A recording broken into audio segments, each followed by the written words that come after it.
I want to continue in Volume 2, beginning in September the 21st, 1899.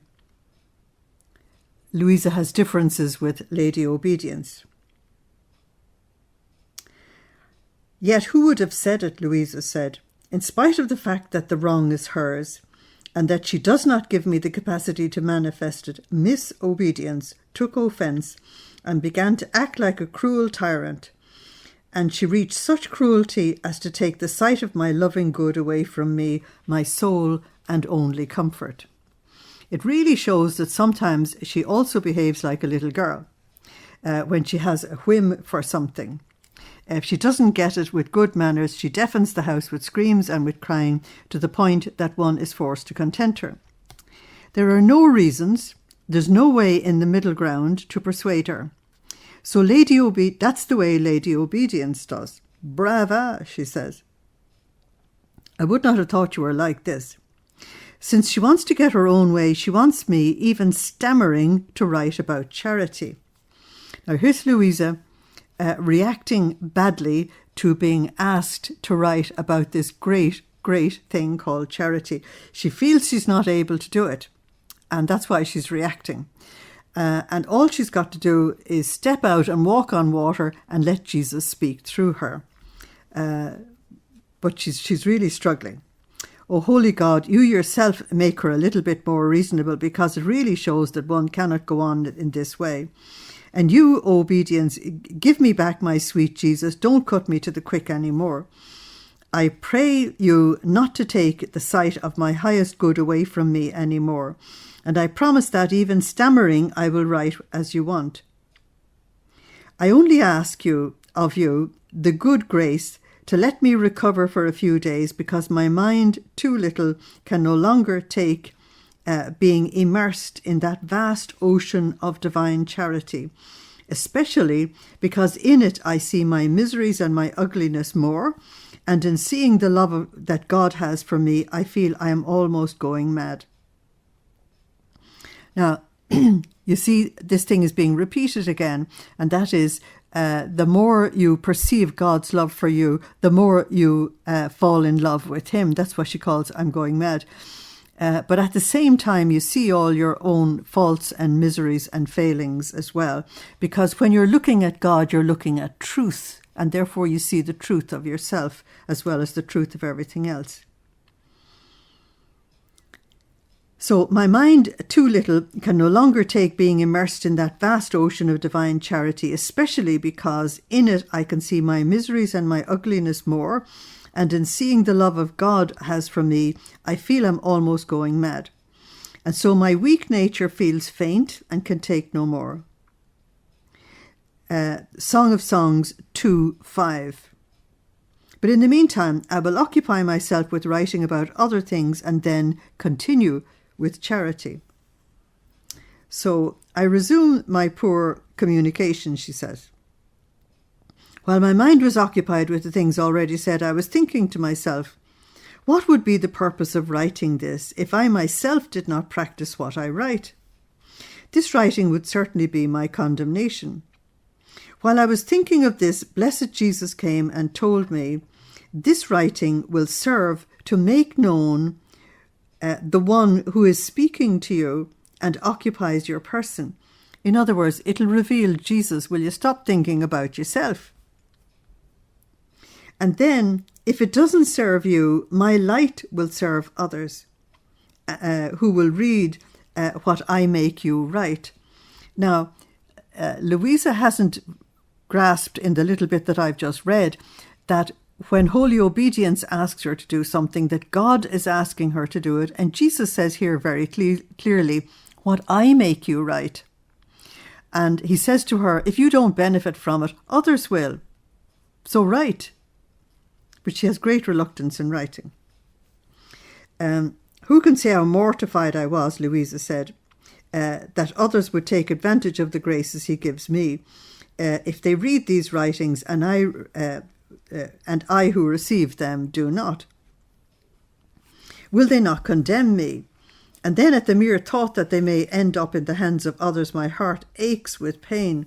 and with blushing for myself. 1 Corinthians 9:27. Now, remaining in greatest affliction, I kept saying, what is the purpose of my state if it's just to serve as condemnation? And my most loving Jesus coming back told me, my life was necessary for the salvation of all people. And since I could not continue it on the earth, I choose whom I please in order to continue it within them. That's Luisa. So as to continue the salvation of the peoples. In other words, Jesus continues his redemptive work through the body of Christ. And there are certain members of the body of Christ, like victim souls, who are called to this work more than the rest of us. And he said, that's the purpose of your state. But she's still having problems with writing in September 22, 1899. Luisa says, I feel a nail stuck in my heart because of the words spoken yesterday by my sweet Jesus. And he, always kind with this miserable sinner, to relieve my pains, he came. And all compassion for me, he told me, my daughter, do not want to afflict yourself any longer. Do not want means don't put your will into it. In other words, don't go into a self-pity party. Don't put your will into it. Know that everything I make you right. Now, who is the origin of this message? It's Jesus. Who is it for? It's for his kingdom. Who is it to release? It is to release the divine will upon the earth. Know that everything I make you right, either about virtues or in the form of similes, is nothing but making you portray yourself and the perfection which I made your soul reach. And Luisa's reaction was, oh God, what a great repugnance I feel in writing these words, because what he says does not seem true to me. I feel I still don't understand what virtue and perfection is, but obedience wants it so, and it is better to croak than having to deal with her. More so, since she has two faces. If one does as she says, she assumes the appearance of a lady and caresses you like a most faithful friend. Even more, she promises you all the goods that are in heaven and on earth. But then as soon as she detects a shadow of difficulty against her, immediately, without letting herself be noticed, one goes about looking at her and finds her a warrior in the act of arming his weapons to wound you and destroy you. Oh my Jesus, what kind of virtue is this obedience that makes one tremble at the mere thought of her? Notice the way she shifts from male to female images there quite easily. Then while Jesus was saying these words to me, I told him, my good Jesus, what good is it for my soul to have so many graces, if then they embitter my whole life, especially because of the hours of your privation? In fact, understanding who you are, and of whom I am being deprived, it is a continuous martyrdom for me. So they serve me for nothing but to keep me continuously embittered. And Jesus said, when a person has tasted the sweetness of a food and then is forced to take the bitter, in order to remove that bitterness, he doubles his desire to taste the sweet. And this does much good to that person, because if he always tasted the sweet without ever tasting bitterness, he would not take the sweet into great consideration. In other words, you need balance in the spiritual life, just as you need balance in all life. We need night to balance the day. We need darkness to balance the light. We need morning to balance the evening, and so on and so on. But if the person always tasted bitterness without knowing what the sweet is, and by not knowing it, he would not even desire it, therefore both one and the other do good. So it's good for you also to taste both bitter and sweet. So Luisa said, my Jesus, most patient in bearing a soul so miserable and ungrateful, forgive me. It seems to me that this time I want to investigate too much. And Jesus said, do not be disturbed. You're not allowed to be disturbed. You must keep a very calm interior. It is I myself who raise these difficulties in your interior, to have the occasion to converse with you and also to instruct you in everything. This is very important. Not only does Jesus allow these problems to crop up in her, but Luisa's struggles and finding these answers from the Lord is very important instruction for us as well. And an awful lot of these instructions are more for us than for her. September the 25th, 1899. Luisa is the defender of Jesus and of people. In my mind, I was thinking, if these writings end up in somebody's hands, this person might say, she must be a good Christian if the Lord gives her so many graces, not knowing that in spite of all this, I'm still so bad. Here is how people can deceive themselves both in good and in evil. Ah, Lord, you alone know the truth and the depth of the hearts. While I was thinking of this, blessed Jesus came and told me, my beloved, and what if people knew that you are my defender and theirs? In other words, they won't get the message that you think they'll get. They'll get the real message. So Luisa said, my Jesus, what are you saying? He said, what? Is it not true that you defend me from the pains that they give to me by placing yourself between me and them? That's called standing in the breach. And you'll find it in Psalm 106, verse 23. And you'll find it also in Isaiah 58, verse 12, where the prophet laments that there's nobody to stand in the breach to keep back the justice of God from sinners. So he says, that's the position of the intercessor and the victim soul, that they would stand in the breach. So by placing yourself between me and them, and that you take upon yourself the blow that I am to receive, as well as that which I should pour down upon them, you're willing to give me a refreshment by taking justice upon yourself, and to give them a refreshment by taking justice upon yourself. And if sometimes you do not receive it upon yourself, it's because I don't allow it. And this to your great sorrow, to the point of lamenting to me, can you perhaps deny it? He said. No, Lord, she said, I can't deny it. But I see that it is something that you yourself have infused in me. John 15:5, without me, Jesus said, you can do nothing. And this is why I say that it's not because I am good, and I feel all confused in hearing you speak these words to me, she said. So, September the 26th, 1899. Oppositions to writing. How the Most Holy Virgin is a portent of grace. Abstractive sight and intuitive sight. This morning my adorable Jesus came. He carried me outside of myself, but to my greatest sorrow, I saw him from behind. And as much as I prayed him to let me see his most holy face, it was impossible. In my interior, I kept saying, who knows whether it's because of my oppositions against the obedience to write that he doesn't deign to show his adorable face.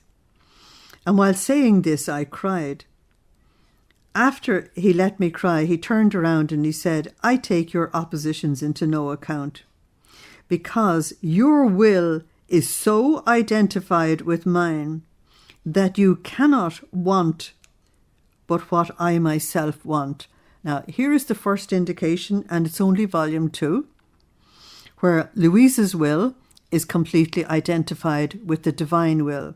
And this is what the Lord wants from us as well, that our wills be completely identified with his. And so he says to Luisa, in fact, at this point, you're only able to want what I want. So, though it is repugnant for you, at the same time you feel drawn to it as by a magnet. Therefore your repugnances serve for nothing else as to render the virtue of obedience more embellished and bright. That's why I ignore them. So, Luisa says, afterwards I looked at his most beautiful face, and in my interior I felt an indescribable contentment. And turning to him I said, my most sweet love, if I take so much delight in looking at you, what must it be for our Queen Mother when you enclosed yourself in her most pure womb? What contentments, how many graces did you not give to her? And he said, My daughter, the delights and the graces that I poured into her were so great and so many that it's enough to tell you that what I am by nature, my mother became by grace. Now, the church has known that for all of its life, for all of its history. It's John 19:27. More so, since she had no sin in her, therefore my grace was able to lord freely within her. To lord freely is to rule and to reign. And therefore my grace was able to rule freely within her. There is nothing of my being which I did not give to her. That's the most incredible statement. You see, there was literally no opposition in Blessed Mother's soul to the Lord. And so the Lord gave himself fully to her, insofar as a creature could take that fullness. At that instant, Luisa said, I seemed to see our Blessed Mother as if she were another God, which you would have to put in inverted commas. Psalm 82 verse 5, I said you are gods, all of you sons of the Most High. Gods there with the small g.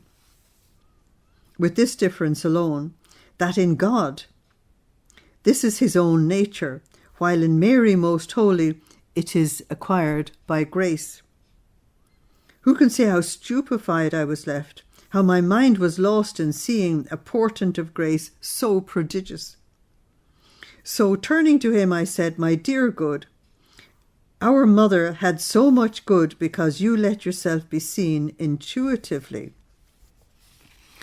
I would like to know, how do you show yourself to me? Is it by abstractive or by intuitive sight? It's a very, very important question. Okay? And the answer is going to be very illuminative for us. Who knows whether it is even abstractive at all? And he said, I want to make you understand the difference that passes between one and the other. In the abstractive, the soul contemplates God, while in the intuitive, she enters into him and obtains graces. So one is you're looking at God from the outside, and the other one is you're entering into him. Which one is better? It's better to enter into him. That is, she receives within her the participation in the divine being. How many times have you not participated in my being? That suffering which seems almost natural to you, that purity by which you reach the point of feeling as if you don't even have a body, and many other things, have I not communicated this to you when I have drawn you to myself intuitively? What a marvellous, marvellous passage that is. Ah, Lord, it's so true, Luisa said. And what thanks have I rendered you for this? What has been my response to you? I feel blushing at the mere thought of it. Oh, please forgive me, and let it be known in heaven and on earth that I am an object of your infinite mercies. And that's what he's doing through these writings. So, September the 30th, 1899. This is a very important message about patience during temptation. Luisa says, earlier I spent more than 1 hour in hell. In passing, I went about looking at the image of baby Jesus, and a thought like lightning said to the baby, how ugly you are. I tried not to pay attention to it, nor to become disturbed. You see, Jesus doesn't want her to be disturbed about anything, in order to avoid some game with the devil. Yet in spite of this, that diabolical lightning penetrated into my heart, and I felt that my poor heart was hating Jesus. Ah, yes, I felt I was in hell, keeping company with the damned. I felt love changed into hate. Oh God, what pain being unable to love you. So Luisa said, Lord, it is true that I'm not worthy to love you, but at least accept this pain, that I would want to love you but cannot. Now, there is a very important prayer.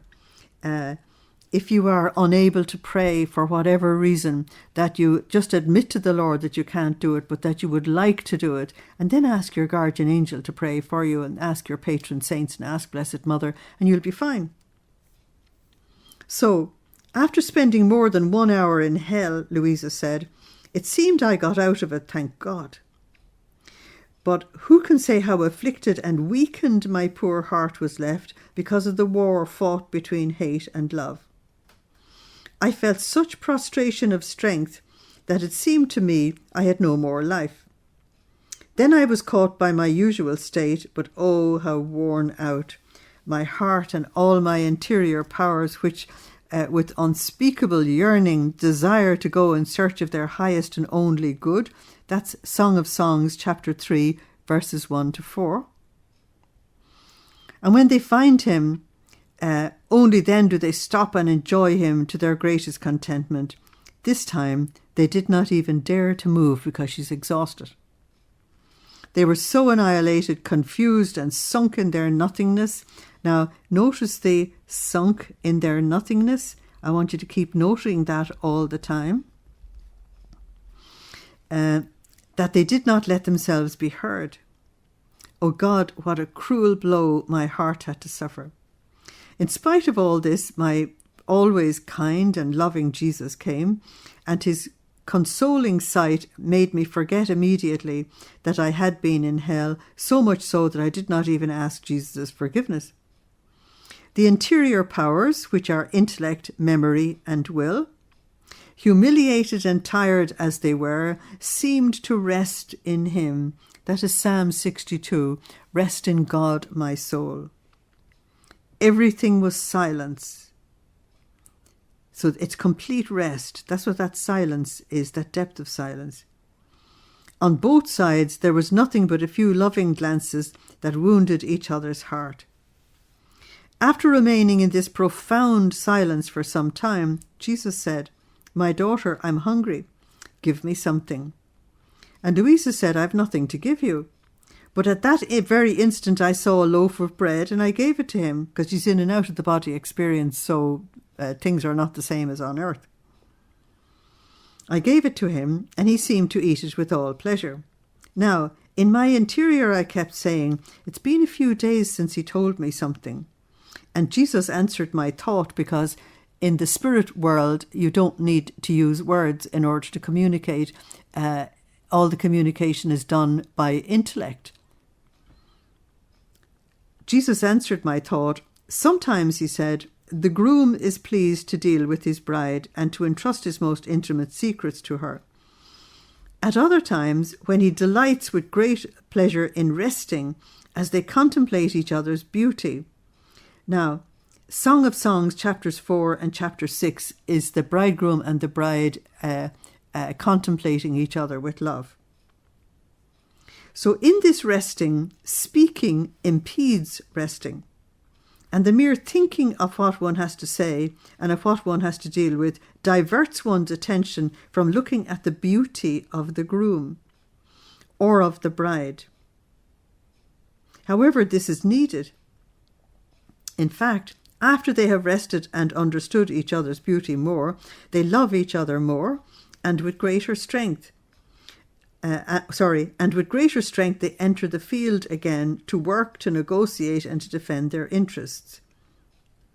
Now, for that first part, I want to give you Psalm 116 verse 7 and Matthew 11:28 for the rest. Come and rest in me. And for entering the field to work in their interests, I want to give you the Song of Songs, chapters 11 and 12.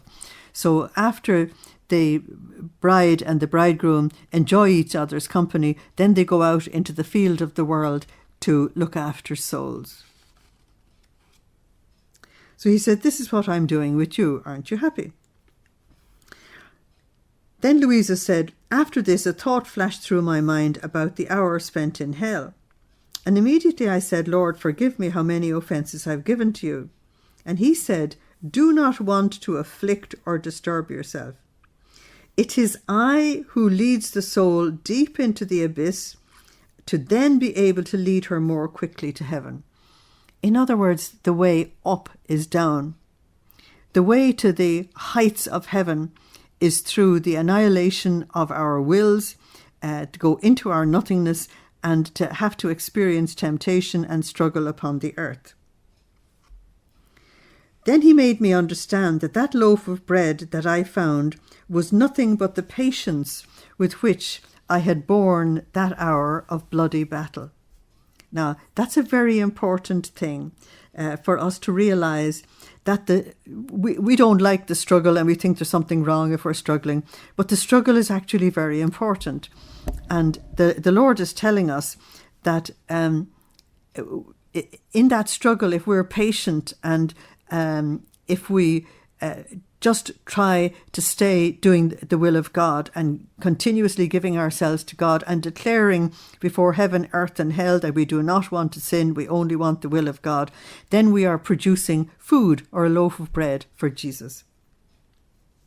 Therefore, patience, humiliation, and offering God what one suffers in time of temptation is nourishing bread that one gives our Lord, which he accepts with great pleasure. So that should put a different gloss on the times when we're actually struggling. October the 1st, 1899, Jesus speaks with bitterness about the abuses of the sacraments. That's over a century ago. This morning, my beloved Jesus continued to make himself seen in silence, but with the most afflicted appearance. He had a thick crown of thorns driven into his head. I felt my interior powers silent. That's the intellect, memory, and will. And I didn't dare to say a single word. But in seeing that he suffered very much in his head, I stretched out my hands and very carefully removed the crown of thorns. But what a bitter spasm he suffered! How his wounds opened more and the blood poured out in torrents. In truth, it was something that tortured the soul. After I removed it, I placed it on my head, and Jesus himself helped, so that it might penetrate inside, because that's the problem. The prick on the outside is nothing. It's when it penetrates the head. However, everything was silence on both parts. So here you have the two of them completely at one in wanting to carry on this relationship. But what was my surprise when after a little while I went about looking at him again, and I saw that with their offences creatures were putting another crown on the head of Jesus. What human perfidy! Now that's Jeremiah, I think it's 17. I can't remember the verse at this moment, where Jeremiah says that the human heart is perverse. O incomparable patience of Jesus, how great you are. And Jesus kept silent and almost did not look at them so as not to know who the offenders were. Look at the charity and the kindness there. Again, Luisa said, I removed the crown, and as all my interior powers woke up with tender compassion, all my interior powers, intellect, memory, and will, woke up with tender compassion, I said to him, my dear good, my sweet life, tell me a little bit. Why do you no longer tell me anything? You've never been used to hiding your secrets from me. Oh, please let us speak together a little, for in this way we will pour out a little bit of sorrow and love that oppresses us. So I want to give you Galatians 6:17 for Luisa sharing the crown of thorns with Jesus. Jesus said, my daughter, you are the relief for my pains. However, know that I do not tell you anything because you always force me not to chastise people. She has to know why this silence happens and why he doesn't tell her anything. You want to oppose justice, and if I do not do what you want, you remain disappointed, and I feel more pain in not keeping you content, because he loves her. Therefore, in order to avoid displeasures on both parts, I keep silent. Now, she should know at this stage that the silence is usually to do with chastisement. Luisa said, "My good Jesus, have you perhaps forgotten that you yourself suffer after you have made use of your justice? It is seeing you suffer in the creatures themselves, because the divine will is present in every person and in everything. The divine will is omnipresent." So if creatures on earth suffer chastisement, then the divine will in them also suffers. It is seeing you suffer in the creatures themselves that makes me more than ever alert in forcing you not to chastise the people. And then seeing them themselves turning against you like many poisonous vipers, such that they would almost take your life if it was in their power, because they see themselves under your scourges. So Luisa has a double problem here, that many human beings will not turn to God under the scourge. They will turn to cursing him and rejecting him. She said, because they reject you, because they see themselves under your scourges and they irritate your justice even more, I don't have the heart to say, fiat voluntas tua, your will be done. So in the next long section, Jesus begins to tell her what the problem is, and he tells her the state of the church, and it's not funny. He said, "My justice can take no more. I feel wounded by everyone, by priests, by devout people, we would say religious people and laity who are committed to the Lord, and by secular, that means people outside the church, especially because of the abuse of the sacraments. Some do not care about them at all," adding despises. In other words, they despise them. "Others who attend them turn them into a conversation for their own pleasure. And others, not satisfied in their whims, because of this, reach the point of offending me. Oh, how tortured my heart is in seeing the sacraments reduced to painted pictures. In other words, no reality behind them. Or like those statues of stone that seem to be alive and operating from afar." You mean ventriloquists? Something dead and a voice comes through it. Oh dear, what's the condition of the priest if he's called a ventriloquist? They're like those statues of stone that seem to be alive and operating from afar. But as one draws near them, one begins to discover the deceit. For that I want to give you Psalm 115. "The idols have eyes and they do not see, they have ears and they do not hear, they have lips and they do not speak, and so on and so on. They have hands and they do not work." And yet what the pagan priests of old learned was that if they could manage to get a voice speaking through the idol, that they could deceive the people into thinking that the idol was real. There's a story at the end of the book of Daniel exposing all of this deception. Then when one goes touching these statues of stone, what does he find? Paper, stone, wood, inanimate objects. And here is how they are disillusioned completely. This is how the sacraments have been reduced for the most part. There is nothing but mere appearance. That, to me, is very frightening. 2 Timothy 3:5. Matthew 15:19 and 20.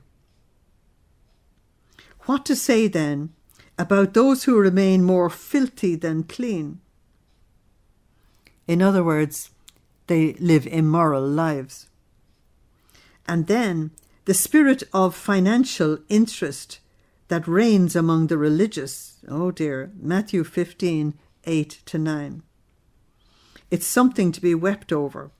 Now, Luisa lives in Italy, and at this time, and it went on into the early part of the 20th century, families who owned lands or had big businesses would put a son into the priesthood And when he was ordained, then they would put him in charge of running their lands or running their businesses, which of course destroyed the man's vocation, if he had one in the beginning, because he got involved in all kinds of worldly affairs. So that's what Jesus is saying.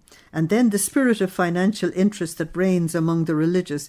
Now, some men in religious communities were also involved. It's something to be wept over, he said. Don't you think that they are all eyes when there's a most wretched penny? Oh dear. Jesus told us you cannot serve God and money. It's not actually possible. And yet the terrible thing that Satan does with people consecrated to God is that he tries to draw them into money and power. And of course, you don't get money and power by themselves. Money, sex and power is what is used to bring down the human race. And the church has been attacked viciously in all three ways.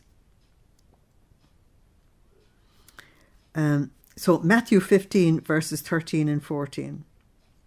So they're all eyes when there's a most wretched penny to be got, to the point of degrading their dignity. But where there is no interest, that means you can't actually benefit. They've no hands, no feet, not a tiny bit. The spirit of interest fills their interior so much, we would say making money fills them so much that it overflows outside, to the point that the secular people, that means the people outside the church, feel the stench of it and are scandalized by it. And this causes them to give no credence to their words. Now, the word secular seems to include the laity, because the laity are living in the world, and also the people in society who may not be in the church, okay? And they're scandalized when they see the priests who are worldly and involved in business and so on, and getting pulled down by these terrible temptations. And therefore, when the priest then goes to teach, nobody listens to him because they know the way the priest is living. Ah, yes, no one spares me, he says. There are some who offend me directly, and some who, though they could prevent so much evil, don't even bother. Now, that's one of the problems that we're still dealing with today in the church, and that is if the bishops and the cardinals don't actually deal with the problems that have been presented to them, even our secular society today holds them accountable. So I do not know to whom to turn, Jesus said. But I will chastise them in such a way as to render them incapable, and some I will destroy altogether. Oh dear. So that would be Revelation 11:18. I will destroy the destroyers of the earth. Okay. They will reach such a point that churches will remain deserted with no one to administer the sacraments. Now that has already happened in Russia in the first half of the 20th century, and the churches didn't recover until the very end of the century. So, interrupting his message, all frightened, Luisa said, "Lord, what are you saying? If there are some who abuse the sacraments, there are also many good daughters who receive them with due dispositions, and who would suffer very much if they couldn't attend them." He said, "Too scarce is their number." You see, he's seeing the whole thing globally, and she can see it only from her little point of view. And therefore, our vision is myopic because we don't see the full platform. And he says that their number is far too few, and then their pain for not being able to receive them will work as reparation for me, and will also make them victims for those who abuse them. Luisa said, "Who can say how tormented I was left with these words of blessed Jesus, but I hope that he will placate himself in his infinite mercy." So, October the 3rd, 1899, Luisa deals with Lady Obedience again. And then we have another message about priests. This morning, Jesus continued to make himself seen afflicted. I didn't have the courage to say even one word to my most patient Jesus for fear that he might resume his plaintive speech about the state of the religious. In other words, she couldn't take any more. This because obedience wants me to write everything. Now, the priest has cottoned on to the fact that Luisa doesn't write everything she hears. And so he's beginning to give her an obedience to write, but Jesus has also told her. Now, even though this is so, Luisa has such a repugnance to writing that she will still be struggling with this in volume 6 and 7. Obedience wants me to write everything, and also that which regards charity towards one's neighbour. That was the bit she was hoping obedience would forget. And this is so painful for me that I had to fight by the force of my arms with Lady Obedience, more so since she changed her appearance into that of a most powerful warrior armed with his weapons to give me death. In truth, I found myself in such constraints that I myself do not know what to do. To write about charity towards one's neighbour according to the light that Jesus made me see seems impossible to me. That's why the priest wants it so badly. I felt my heart being wounded by 1,000 prickings. I felt my mouth being struck dumb and my courage failing me. And I said to Obedience, "Dear Obedience, you know how much I love you and that for love of you I would gladly give my life, but I see that I am not able to do this. I can't do it. You yourself can see the torture of my soul." Here you need to remember that Luisa has no education, not even primary school education. So she's being asked to write something of extremely high mystical theology for someone who has no education. So it is an extraordinary challenge for her. "Oh, please," she said, "do not make yourself an enemy. Don't be so ruthless with me. Be more indulgent with one who loves you so much. Oh, please, you yourself come to me and let us discuss together what is the most appropriate thing for me to do or to say." So it seemed that she laid down her fury and she herself dictated what was most necessary, enclosing in a few words the whole sense of the different things that regarded charity. In other words, the priest gave her a couple of headings and said, "Look, why can't you deal with it from this particular angle?" and so on. At times, however, Obedience wanted me to be more detailed, and I would say to her, it's enough that they understand the meaning with a little bit of reflection. So Luisa thinks everybody else is contemplating at the depth that she is. "Isn't it better to enclose all the meaning in one word instead of many words?" Luisa said. "At times Obedience would surrender, others I would, and so it seems that we got along." How much patience it takes with this blessed Lady Obedience. Do you remember she has already told us, I think it was in volume 1, how much patience she had to have dealing with Jesus. She doesn't yet realise that in dealing with Jesus, she's dealing with Obedience and vice versa. How much patience it takes with this blessed Lady Obedience, truly a lady, for it is enough to give her the right to Lord, and that changing her appearance into the most meek lamb, she herself makes the sacrifice of toiling and allows the soul to rest in her Lord, placing herself around her with vigilant eye so that no one may dare to molest her and to interrupt her sleep. And while the soul sleeps, this is Psalm 127, what does this noble lady do?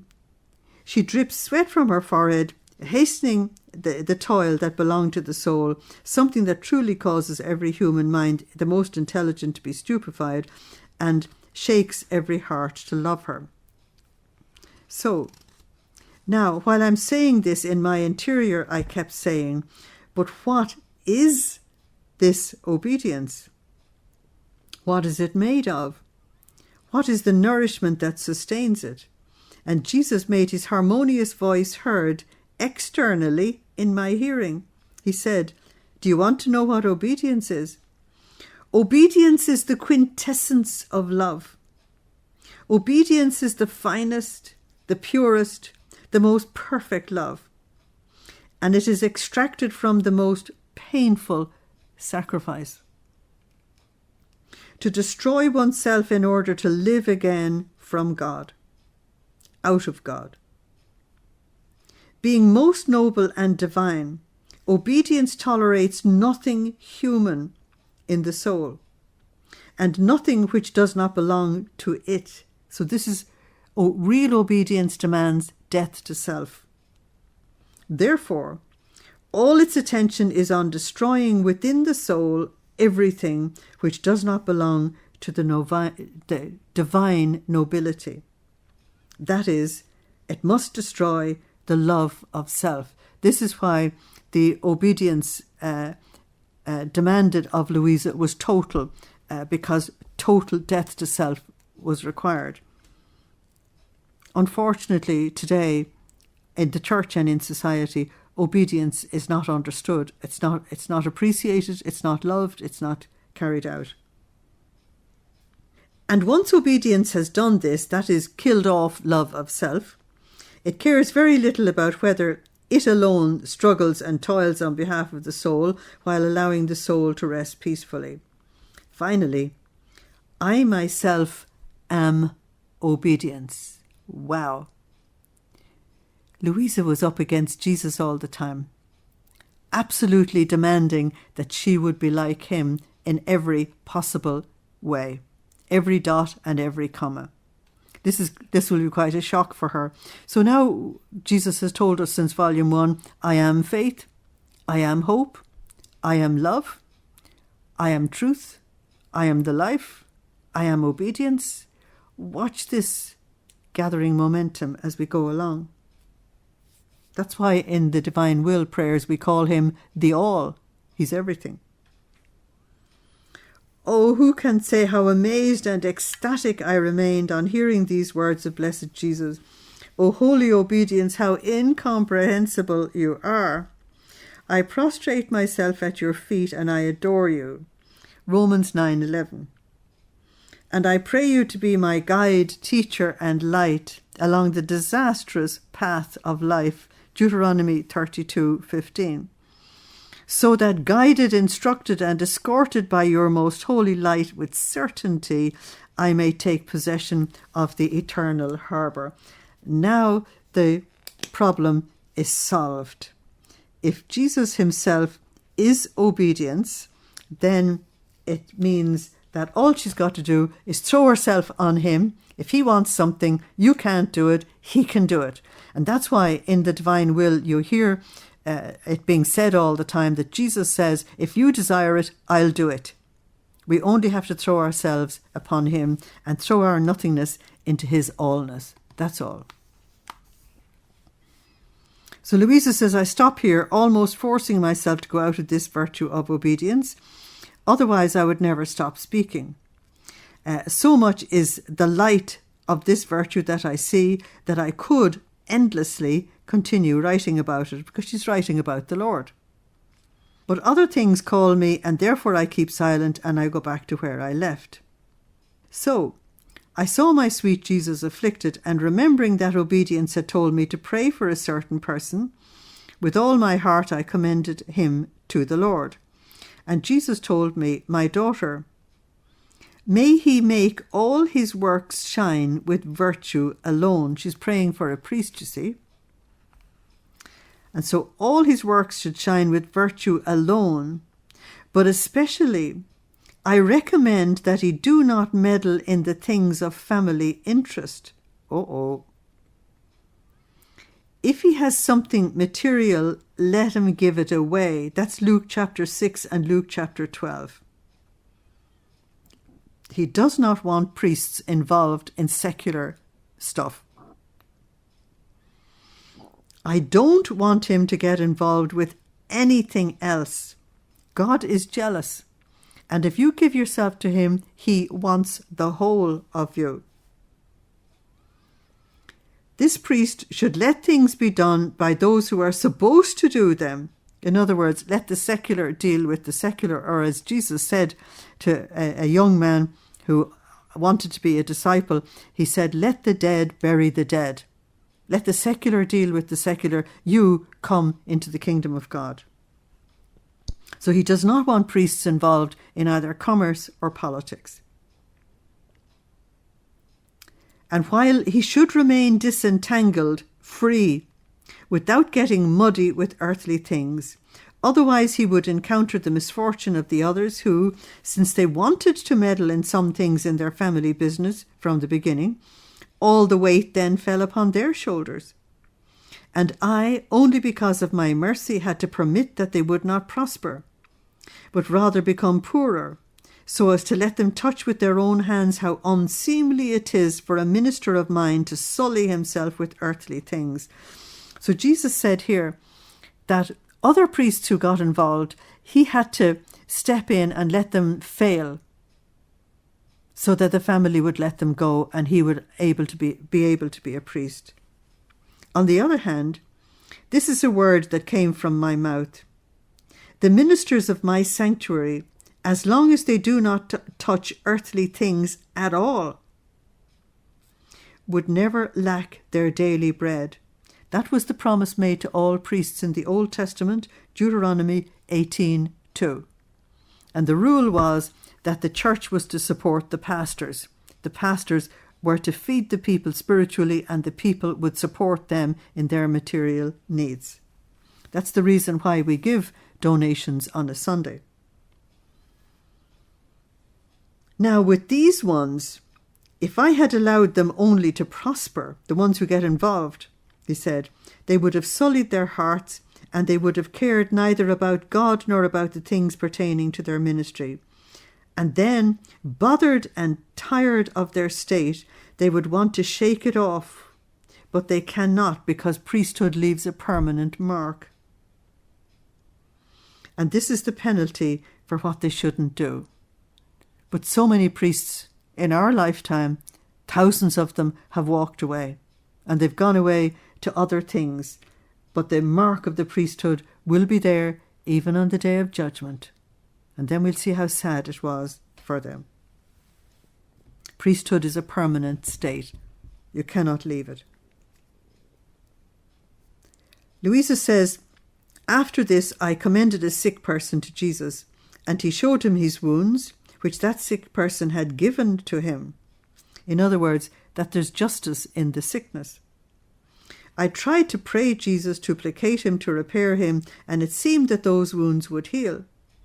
And Jesus, all kindness, said to me, my daughter, today you have performed for me the office of a most skillful doctor, for you have tried not only to medicate and to bandage the wounds that the sick person gave to me. In other words, healing involves reparation, but also to heal them. So I feel very much soothed and placated. Then Luisa said, I understood that by praying for the sick, one comes to perform the office of doctor for our Lord, who suffers in these very images. In other words, Jesus suffers in each one of us. So the image is Genesis 1:27 and Romans 8:29. So October the 7th, 1899. Jesus is indignant with the people. This morning, blessed Jesus was not coming, and I had to have very much patience in waiting for him. In my interior, I kept saying, my dear Jesus, come, don't make me wait so much. I haven't seen you since last night, and now it's getting late and you're still not coming. She finds his absence completely intolerable. See how much patience I've had in waiting for you. Oh, please do not let it be that I reach the point of losing patience because of your long delay in coming, because then you would be the cause of it with your delays. Therefore come, for I can take no more. Now, while I was saying this and other nonsense, Jesus came, but to my highest sorrow I saw him almost indignant with the people. Immediately I said to him, my good Jesus, I pray you to make peace with the world. And he said, daughter, I can not. I am like a king who wants to enter into a house, but that house is full of filthy things. It's full of rot and of many other dirty things. The king as king, has the power to enter, and there's no one who could prevent him from entering. And he could even clean the house with his own hands. But he doesn't want to do it, because it's not decent for his royal person to descend to such baseness. And until that house is cleaned by someone else, in spite of the fact that he has the power, the will, and the great desire to do it, to the point of suffering for it, he will never deign to set foot in that place. Hebrews 12:14, nothing unholy or unworthy can enter the presence of God. If you go to the book of Revelation as well, in chapters 21 and 22, where you get a description of the New Jerusalem on the earth, you're told that everything unworthy is outside of the city. Jesus said, that's what I'm like.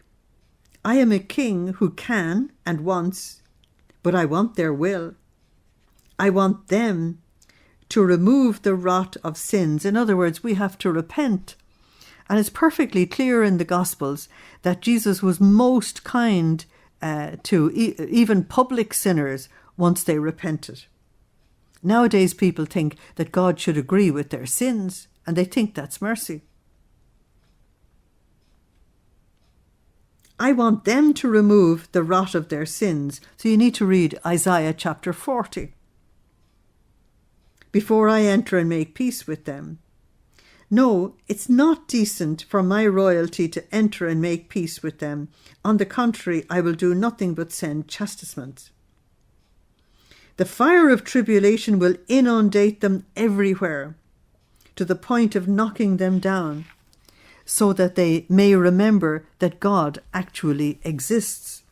Because that's the problem with many sinners today, that they have long since forgotten that God exists. And God is the only one who can help them and free them. So Luisa, interrupting Jesus, said to him, Lord, if you want to lay hand on chastisements, I want to come. I no longer want to be on the earth. How will my heart be able to resist in seeing your creatures suffer? Now, what Luisa doesn't realise is that Jesus is speaking to her prophetically. And I want to give you Amos 3:7, that the Lord never does anything without telling the prophets first. And so some of the messages that Luisa was given happened in her own lifetime. Some happened afterwards, and I think some still have to happen. And Jesus, assuming a kind appearance, said to me, Luisa said, if you come, where shall I dwell upon the earth? Matthew 5:8, he can only dwell in the pure in heart. For now let us think about being together down here, that is on the earth. For we will have plenty of time in heaven, we will have the whole of eternity. And it's more important to work together down here. Now that's 2 Corinthians 5 verses 1 to 10. You may want to go and be with God, but it's actually more important to stay on the earth. Okay?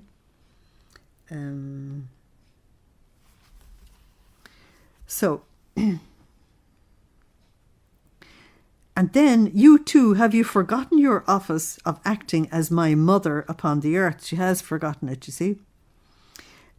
So while I chastise the people, I will come and take refuge in you and dwell in you. 1 Corinthians 3:16. Luisa said, Lord, what is the purpose of my state of victim for so many years? What good has come to the people, while you said you wanted me as a victim soul to spare the people? Now, she just doesn't realise the platform on which the Lord is speaking. She's looking at it in a way that's far too myopic and small. And now you show how these chastisements, instead of happening many years ago, are happening later. You see, she's beginning to realise that some things are happening now, some things happened later.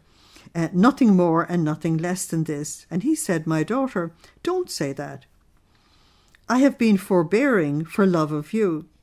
And the good that came from this has been that while terrible chastisements were to rage for a long time, they will in fact be shorter. So she's having a much greater effect than she knows. Is this not a good?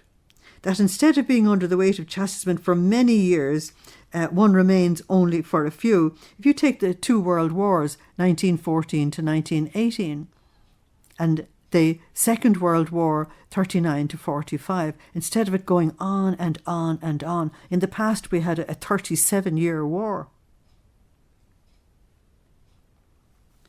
Or 30 years, I think it was. Moreover, during the course of these past years, with wars and sudden deaths, they should not have had the time to convert, but they did, and they were saved. So that's Ezekiel 18, verses 21 to 23 and 30 to 32. God doesn't want the death of the sinner. He wants them to convert and live. Is that not a great good? Jesus said. My beloved, for now, it's necessary to make you understand the purpose of your state for yourself, as well as for the peoples. And I will show it to you when you come to heaven, and on the day of judgment I will show it to all nations. Therefore, do not speak like this anymore. He's had enough of this. We're going to stop there right now.